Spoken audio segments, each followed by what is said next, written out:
యోగి, ఎప్పటికైనా ఈ రాజకీయాలు మానేస్తావనే నమ్మకంతోనే నీతో మాట్లాడలేదు.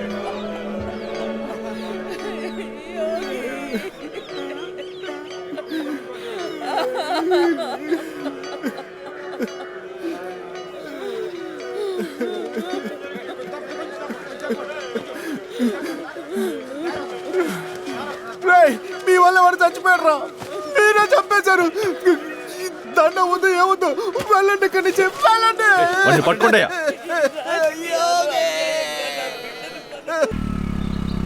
దొరకపోనిరా పోరా బయటికి. మీ అన్నని ఎవరో పొడిచి చంపితే నువ్వందరిని చంపడానికి వస్తావా? ఇక్కడ మేమంతా ఉన్న దేనికి దానికా? కేసు టేకప్ చేసావుగా, కనిపెట్టి చెప్తాంలే. పోరా.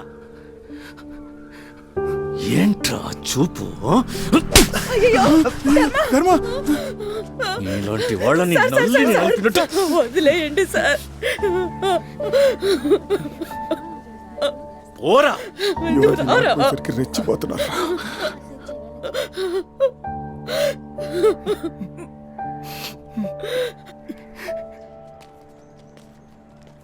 తమ్ముడి మీద బండెక్కించిన వాడిని యోగి స్టేషన్లోనే పట్టుకుని కొట్టాడు.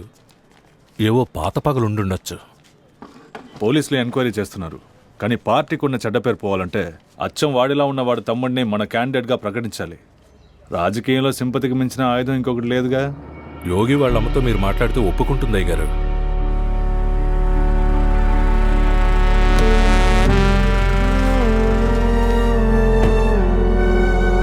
మా పార్టీ తరపున ధర్మాన్ని పోటీ చేద్దాం అనుకుంటున్నామమ్మా.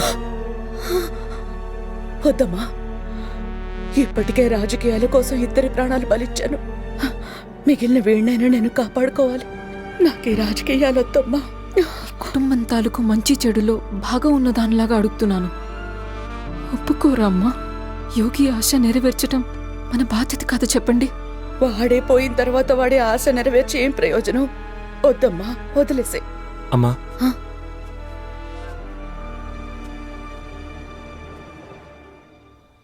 నేను నిలబడతానమ్మా. ధర్మా, నీకేం తెలీదు, నువ్వు మాట్లాడకుండా ఉండు. నాకు అన్నీ తెలుసమ్మా, నేను నిలబడతాను. రే, నా మాట వినవా? నా మాట వినవా? నిన్ను కూడా పోగొట్టుకునే అనాథగా మిగిలాలా? లోపలికి పోరా. నేను నిలబడతానమ్మా. రే, మీ నాన్న మీ అన్నయ్య నా మాట వినకుండా మనల్ని ఒంటరి వాళ్ళని చేసి వెళ్ళిపోయారా. నువ్వైనా నేను చెప్పేది వినరా. నాకు నువ్వు తప్ప ఇంకెవ్వరూ లేరు. వద్దురా ధర్మ, మనకి రాజకీయాలు వద్దురా.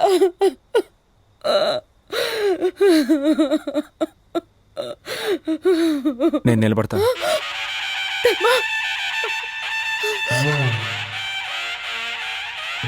బాపట్ల నియోజకవర్గంలో మరణించిన ప్రజాస్వామ్య పార్టీ అభ్యర్థి అయిన యోగి తమ్ముడు ధర్మకి ప్రగతిశీల పార్టీ టికెట్ ఇచ్చి వారి అభ్యర్థిగా ప్రకటించారు. నిండు నూరేళ్లు లక్షణంగా ఈ ఎలక్షన్ లో మనం పాల్గొనొద్దు.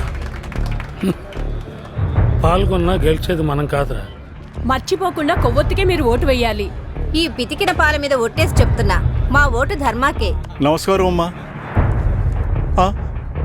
వస్తానమ్మా. అన్నా అన్నా నమస్తే అన్నా. మన గుర్తుకు మర్చిపోకుండా ఓటైనా అన్నా. ఈ స్టాండ్ పెట్టుకోవడానికి కారణమే యోగి. ఇప్పుడు చెప్పన్నా, ఓటు ఎవరికి వేయాలి? ప్రణామాలు. ఇట్లారా. నేను అప్పుడే చెప్పాను వాపస్ తీసుకోమని. గెలిచేది వాడు, మనం ఎందుకు అనవసరంగా డిపాజిట్ వేస్ట్ చేసుకోవాలి? సార్, మొత్తం 23 మంది ఇండిపెండెంట్లు, అందులో 22 మంది ఎందుకు డిపాజిట్లు కోల్పోవాలని వాపస్ తీసుకున్నారు. ఇక మిగిలిన అభ్యర్థి ఒకే ఒకరు. సార్, ఇండిపెండెంట్ ని వాపస్ తీసుకోవాలి. తెలుగు రాష్ట్రాల రాజకీయ చరిత్రలో రెండోసారిగా అన్న పోస్ట్ ఎమ్మెల్యే బాపట్ల నియోజకవర్గంలో పోటీ లేకుండా ఎన్నుకోబడ్డారు ధర్మ. ప్రగతిశీల అపార విజయం సాధించింది.